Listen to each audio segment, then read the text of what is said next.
Olá! Se você se inscreveu nessa série, é porque quer conhecer mais sobre o universo das pessoas com transtorno do espectro autista. Ao longo de 4 episódios, nós vamos te contar o que é autismo, falar sobre educação inclusiva nas escolas, trazer várias dicas para trabalhar com alunos autistas na sala de aula e revelar o que as pesquisas falam sobre autismo e o ensino bilíngue. No episódio de hoje, você vai conhecer a história da Gabi, uma universitária diagnosticada com autismo aos 16 anos. Seja bem-vindo à série Aprendendo de Perto Autismo. Oi, meu nome é Gabriela e eu sou estudante de medicina nas faculdades Pequeno Príncipe aqui em Curitiba, no Paraná. Eu sou autista e vim aqui para contar para vocês um pouquinho da minha história. Sejam bem-vindos ao episódio de hoje. Um dos maiores desafios quando a gente fala sobre a inclusão de alunos com autismo, tanto nas escolas como nas universidades, é que na maioria das vezes esses locais não estão preparados para receber esses alunos.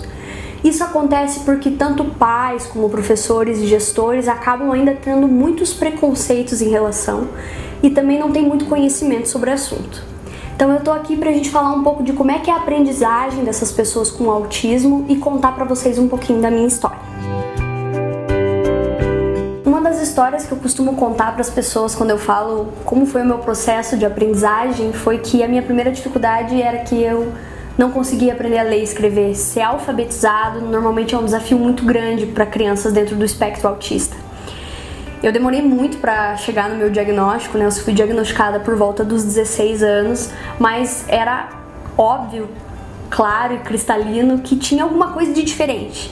E que o meu processo de aprendizagem não funcionava da mesma forma que pessoas que não têm autismo, que a gente considera pessoas neurotípicas, enquanto uma pessoa com autismo, com TDAH, é uma pessoa neuroatípica. E minha mãe batalhou muito para me alfabetizar, assim, porque ela achava que o que acontecia não era que eu não tinha capacidade de aprender, mas sim que as pessoas que estavam lá para ensinar não sabiam como chegar até mim e apresentar aquele conteúdo para mim de uma forma que fosse palatável para mim. E uma das coisas que a minha mãe percebeu é que autistas, né, a gente gosta muito de padrões. E eu olhava aquelas letrinhas com EVA, assim, em cima do quadro negro da sala, A, B, C, D. E eu ficava muito irritada e nervosa por as pessoas trocarem as letras de ordem. Porque na minha cabeça, se era A, B, C, D, porque quando você vai escrever bola, você coloca o B, e daí o O, e daí o L, e daí o A, que é a primeira letra, tá lá no final, eu não conseguia aceitar. Então a minha mãe viu que eu não conseguia passar da frente disso, que aquilo me causava um desconforto, até um desconforto físico. Então a ideia dela foi trocar algumas dessas letras por símbolos e me ensinar através dos símbolos. E como normalmente pessoas com autismo têm uma memória e uma memória visual muito boa, na maioria dos casos, era muito fácil para mim olhar os símbolos e trocar pelas letras. E através disso eu fui começando a montar as primeiras palavras. Outra coisa que a minha mãe percebeu, isso é muito real, todas as crianças são curiosas. E não é porque a criança é autista que ela é menos curiosa.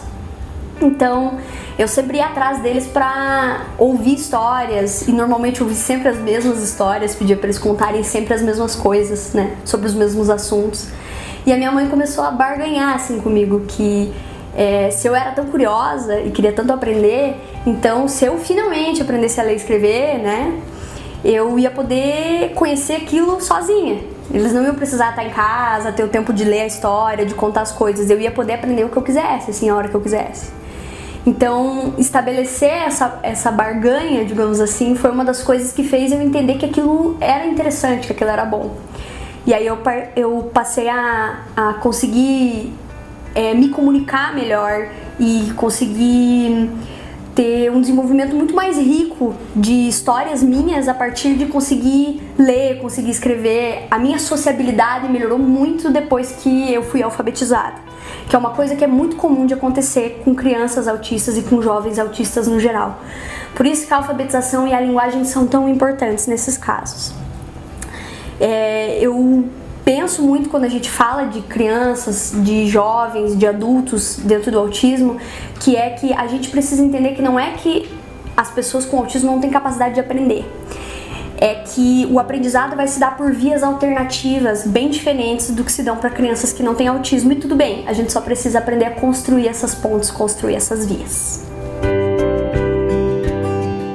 Uma das perguntas que as pessoas mais fazem depois de passar o choque de saber que eu sou autista é o que é autismo. Eu costumo dizer que o autismo ele é uma desabilidade social e é uma desabilidade social sempre. O que isso quer dizer? Isso quer dizer que independente do grau de autismo que uma pessoa tenha, seja leve, seja severo, ela sempre vai ter uma desabilidade social. Mas não necessariamente ela vai ter uma desabilidade mental ou cognitiva. Essa é uma questão que as pessoas, no geral, a sociedade precisa entender. Não é porque uma pessoa tem autismo que ela não tem capacidade cognitiva de aprender as coisas que estão acontecendo à volta dela. A única questão é que talvez a forma dela aprender seja diferente. Eu acredito muito que é mais uma questão da sociedade aprender a lidar com pessoas neuroatípicas, não só as autistas, do que o contrário. No sentido de que quando a gente tiver formas de ensinar, de aprendizado que sejam mais plurais para diferentes tipos de pessoa, com diferentes tipos de pensamento, a gente vai ter muito mais a ganhar e vai ser muito mais inclusivo do que simplesmente colocar uma forma básica e achar que todas as pessoas vão conseguir entender e aprender conteúdos daquela forma. Eu acho que essa é uma das maiores mensagens que a gente pode passar em relação ao que é autismo. As pessoas ficam muito chocadas quando eu falo que eu sou autista porque a gente ainda é muito preso dentro dos estereótipos do autismo. Os filmes e as séries trazem pra gente muito conhecimento, mas também fazem com que a gente imagine que pessoas com autismo só podem se comportar das formas como a gente vê nesses lugares. Isso acontece, a dificuldade das pessoas de entender a pluralidade do autismo acontece porque as pessoas não têm noção do quanto o autismo é vasto e de como ele é realmente um espectro. Hoje a gente fala do transtorno do espectro autista. Isso quer dizer o quê? Que vai ter uma infinidade de pessoas autistas diferentes e que um autista não é igual ao outro. Essa definição de TEA, transtorno do espectro autista, ela vem do último DSM, né, que é o Manual Psiquiátrico dos Transtornos Mentais Mundiais. E a última atualização mostra pra gente que ter uma nomenclatura mais abrangente é muito importante. A gente tem desde autismo do tipo leve e dentro do autismo do tipo leve a gente tem várias outras subnomenclaturas. As pessoas estão acostumadas, por exemplo, a ouvir falar da síndrome de Asperger e algumas até acreditam que isso não é autismo, é uma coisa diferente. A síndrome de Asperger está dentro do transtorno de espectro autista. Normalmente são pessoas com um autismo muito menos severo e que ainda tem bastante estereotipias. Uma coisa que a gente percebe é que o autismo ele se comporta de forma diferente em mulheres. Mulheres que têm um autismo do tipo leve, por exemplo, como é o meu caso, estão criando uma nova subcategoria do autismo, que é o autismo de alto desempenho. Isso quer dizer que a gente acaba tendo um desempenho social muito mais fácil do que outras pessoas do espectro, mas isso não quer dizer, novamente, que a gente não tenha desabilidades. Aí a gente tem um autismo mais severo e dentro do autismo severo a gente pode ter pessoas que tenham outras comorbidades, então elas não são só autistas, podem ter outras coisas junto com o transtorno. Tudo isso mostra pra gente que não é pra gente imaginar uma pessoa menos autista ou mais autista. São tipos diferentes de autismo. Todos eles, com as suas características, são importantes pra gente pensar no autismo e importantes pra gente pensar na aprendizagem. Quando você pensar no transtorno do espectro autista, não imagine uma gradação do menos pro mais. Imagine um arco-íris. Algumas pessoas vão ter cores mais de um tipo e outras cores de outro. Isso faz com que as pessoas possam ter, por exemplo, uma memória muito incrível, mas não ter nenhuma capacidade de lidar com matemática. Que essas pessoas possam ter um overwhelming sensorial muito grande, que é dificuldade de lidar com a parte sensória, mas conseguir falar muito bem. Um autista não é igual ao outro, da mesma forma que uma pessoa não é igual a outra. Eu comentei várias vezes sobre a questão da desabilidade social como um fator preponderante e quando a gente vê isso na classificação do autismo, a gente vai ver que é necessário ter alguma forma de desabilidade social para que seja classificado dentro do transtorno. Outra coisa muito comum dentro do transtorno do espectro autista são algumas diferenças que essas pessoas vão sentir em relação à parte do sensório.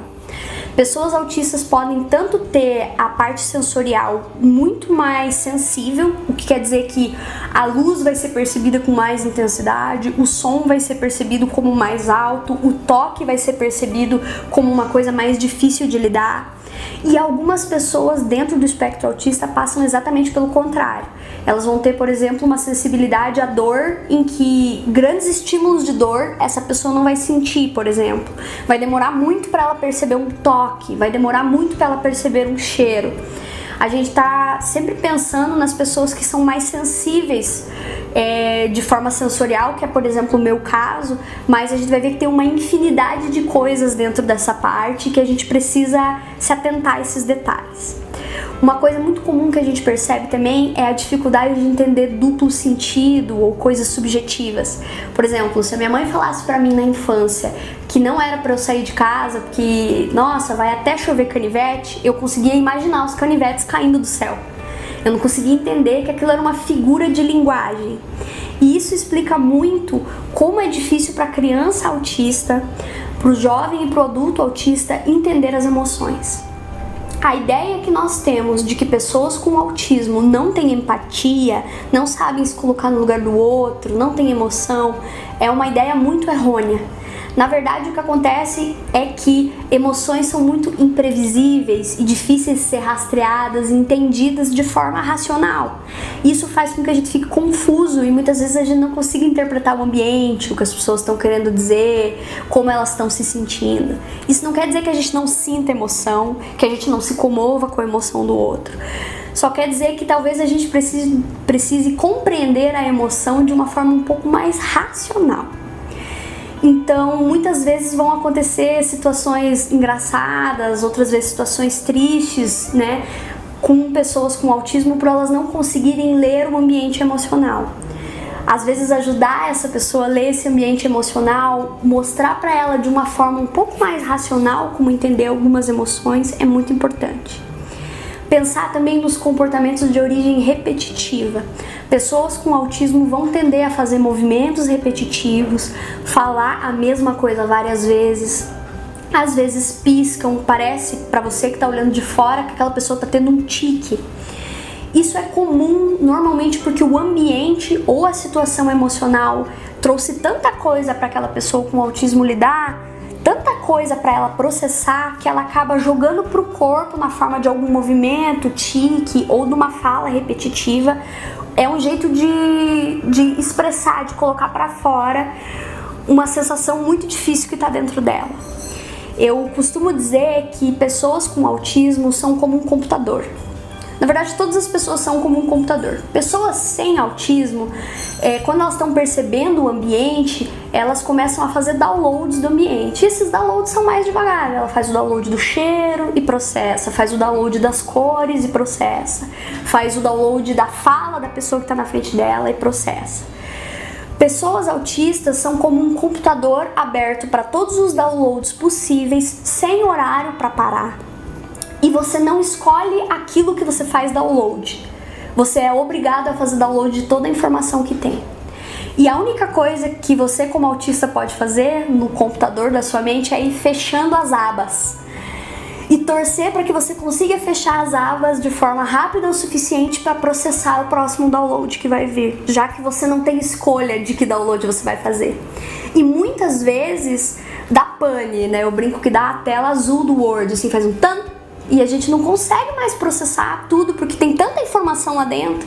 É aí que vem as famosas crises que muitas pessoas vão presenciar, quem não convive com uma pessoa autista, e vão achar que aquilo é uma birra ou é uma crise de agressividade, que pessoas autistas são agressivas. Agora quero que você que está me ouvindo e não é autista se coloque no lugar dessa pessoa que está tendo que lidar com uma quantidade de informação que é como se tudo que você aprendeu em 10 dias, essa pessoa está aprendendo em 1 hora da vida dela. O tamanho do cansaço, o tamanho da dor, como é que a gente se sente, né, exausto. A gente tem que pensar em todas essas características para olhar com muita empatia, muito amor para as pessoas com autismo. O diagnóstico do autismo, ele ainda não está tão disponível quanto a gente gostaria. No sentido de que, por mais que ultimamente tenha se falado muito sobre o que é autismo, eu percebo, levando em conta até que eu estudo, tô dentro da área de saúde, eu percebo que as pessoas têm pouco conhecimento de como fazer esse diagnóstico, quais são as características comuns que crianças, que jovens, que adultos com autismo têm. Isso acontece porque, na verdade, o diagnóstico deveria ser feito de forma multidisciplinar.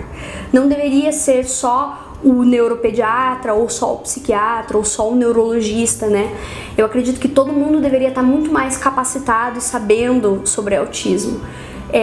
Dentro do diagnóstico, a gente precisa esperar não só o profissional médico, que muitas vezes as pessoas focam nesse profissional, mas também focar nos profissionais como dentro da psicoterapia, dentro da psicologia, a própria fonoaudiologia tem muitas coisas para ensinar pra gente sobre autismo, e sempre escutar os pais. Essa é uma questão que é muito comum quando eu escuto histórias de outras pessoas com autismo, de outras famílias que falam disso.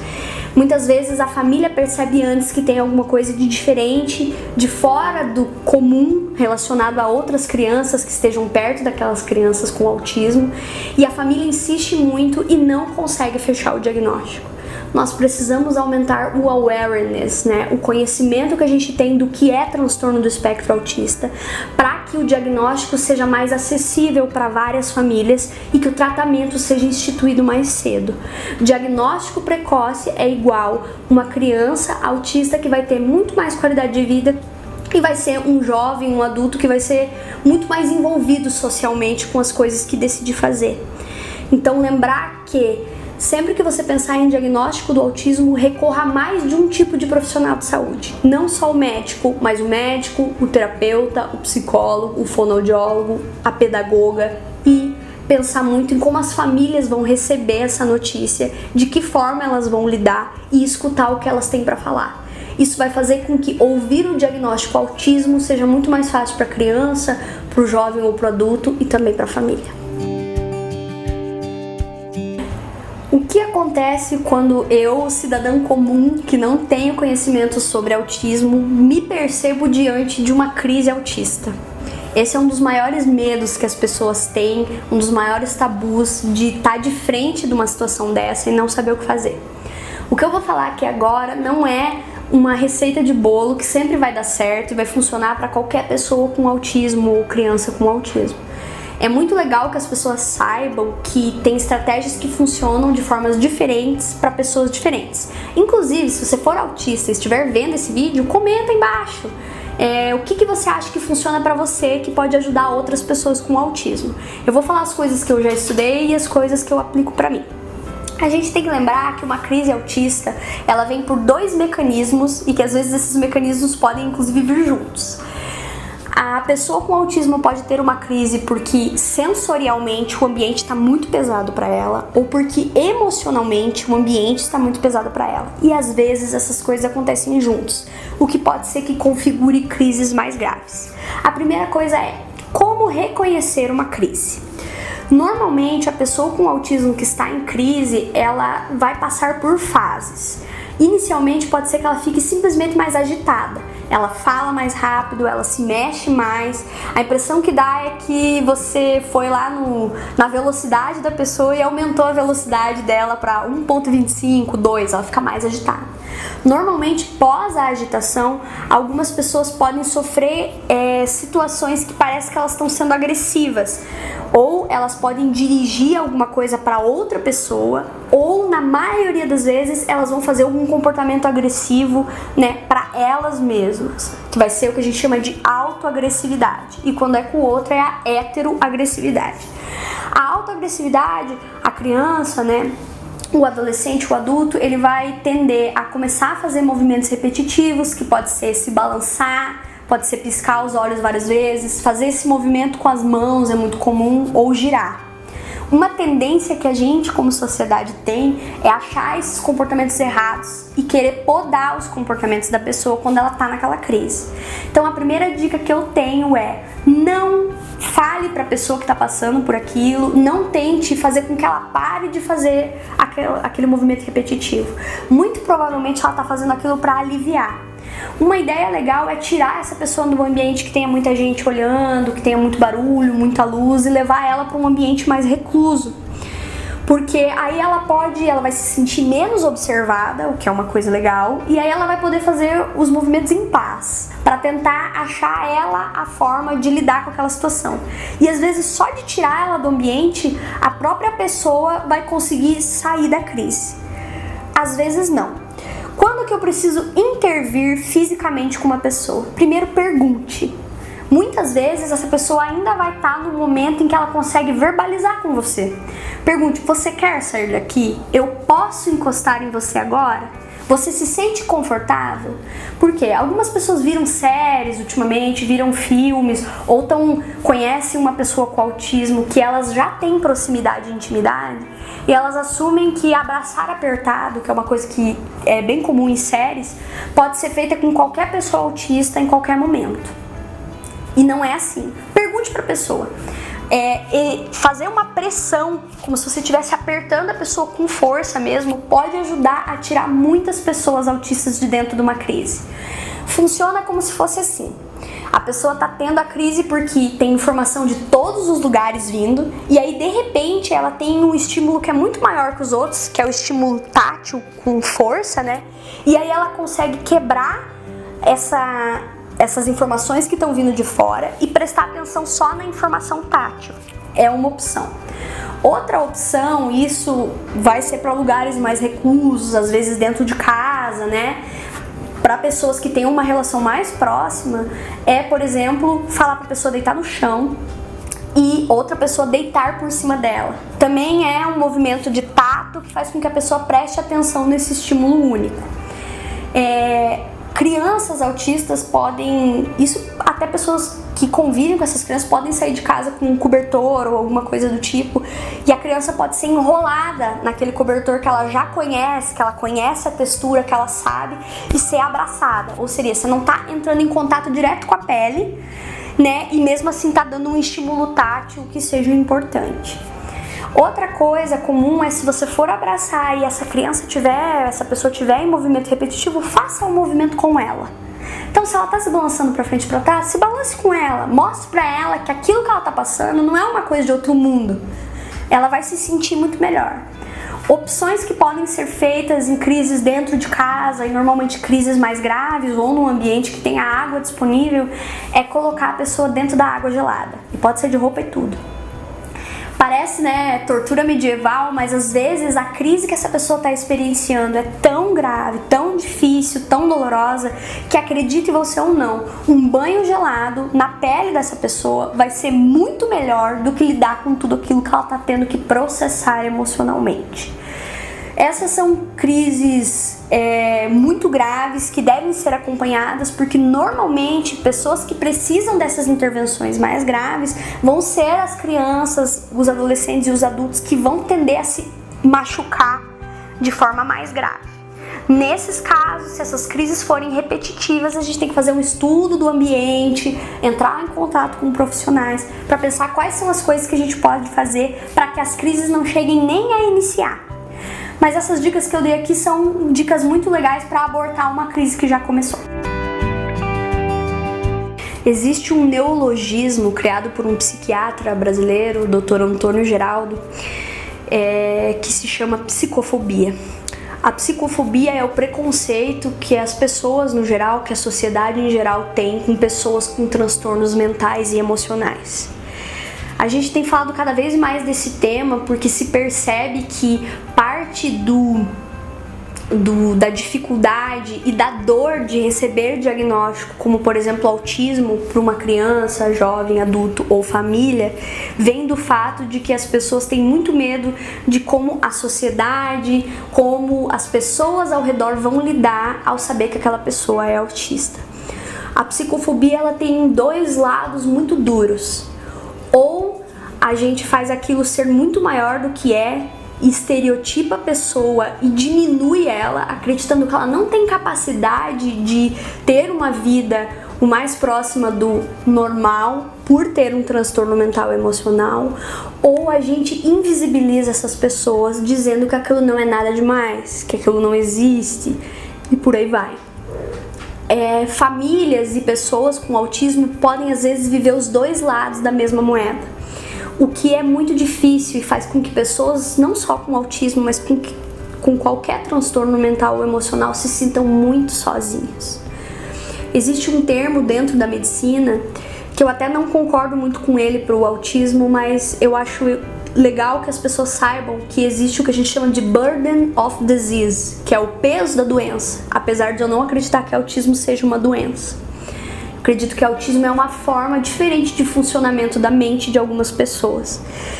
O burden, né, o peso do autismo está muito relacionado à forma como as pessoas vão lidar, como as pessoas vão encarar. Eu vivo bastante o lado da invisibilização na maioria das vezes. Então acontece uma situação e de repente eu falo que eu sou autista e a resposta das pessoas automática é: não tem como, tem certeza? Não te diagnosticaram errado? Não, imagina, não é isso não. Isso é muito... Às vezes as pessoas acham que virar pra mim e falar que eu não sou autista, elas estão me elogiando. Uma vez eu fiz uma pergunta pra uma mulher dentro do centro cirúrgico. Aconteceu uma situação que eu precisei sair de dentro da sala da cirurgia, eu tava no estágio. E aí a moça foi atrás de mim e falou: mas você saiu por quê? Tá acontecendo alguma coisa? Eu falei: não, é que eu sou autista e é um ambiente que sensorialmente ele é demais pra mim. Ela falou: não, mas você não é autista não, para com isso. Eu falei: você acha que você tá me elogiando? Ela falou: acho. Eu falei: então quer dizer que ser autista é uma ofensa. Aí a pessoa fica parada, pensando. Não é uma ofensa, não tem problema ser autista.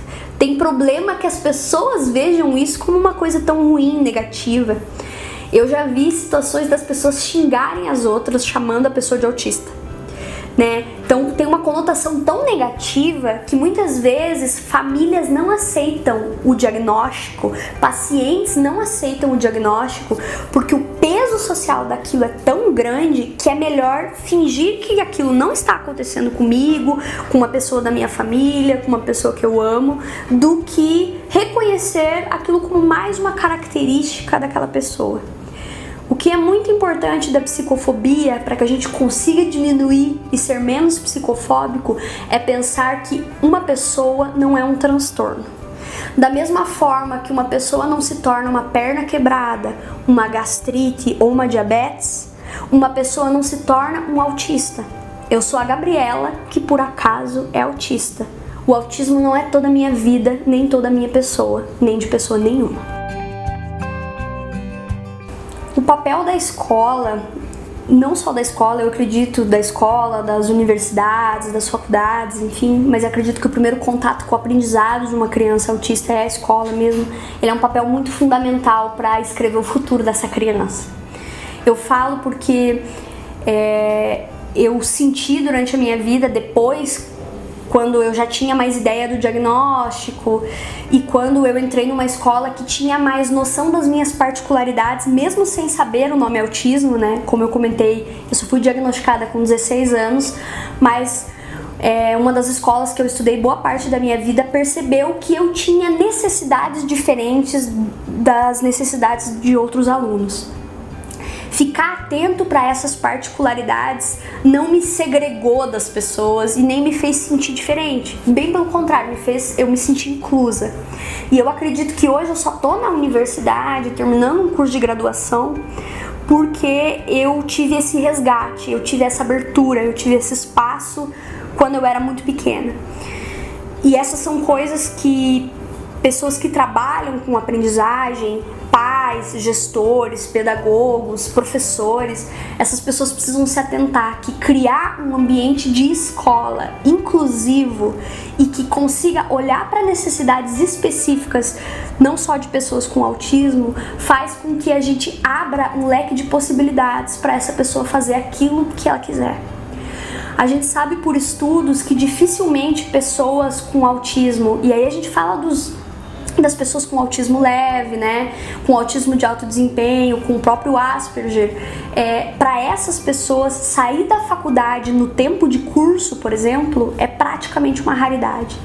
Se eu não me engano, mais de 70% das pessoas com TEA que estão na graduação dificilmente vão terminar o curso pelo tempo correto. Se o curso for de 5 anos, ela vai fazer o curso em 7 anos, por exemplo. Isso mostra pra gente que a gente precisa se atentar para as necessidades dessa pessoa. E Aí a gente fica pensando, como é que eu como gestor, eu como pedagogo, eu como professor, eu vou conseguir perceber isso? E é através do conhecimento. Então, tem que sentar para conversar, tem que sentar para conversar com a família, tem que ver quem fica com aquela criança, com aquele adolescente, ou sentar para conversar com aquele adulto e ver o que é que aquela pessoa precisa. Aonde está a maior dificuldade dela, que para uma criança autista pode ser o barulho alto na sala de aula, para outra criança autista pode ser a luz, para outro jovem autista pode ser a dificuldade que ele tem de apresentar trabalhos orais, por exemplo.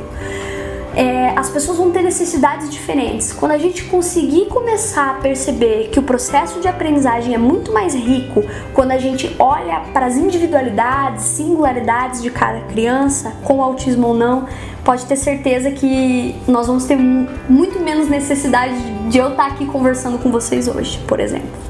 Eu espero que esse episódio tenha ajudado você a entender um pouco mais como funciona o transtorno do espectro autista e pensar em como lidar com essas pessoas no caso da aprendizagem, no caso da cultura, no caso do dia a dia. É muito importante olhar para as pessoas dentro do transtorno do espectro autista com muito mais amor e muito mais empatia. E aí, curtiu o episódio de hoje? Então você não pode perder o próximo. Nós vamos te falar sobre a inclusão nas escolas brasileiras. Vai ser incrível! Se você conhece outras pessoas que vão gostar desse conteúdo, compartilhe o link que está na descrição do vídeo para que elas também possam receber todos os episódios por e-mail. Até a próxima!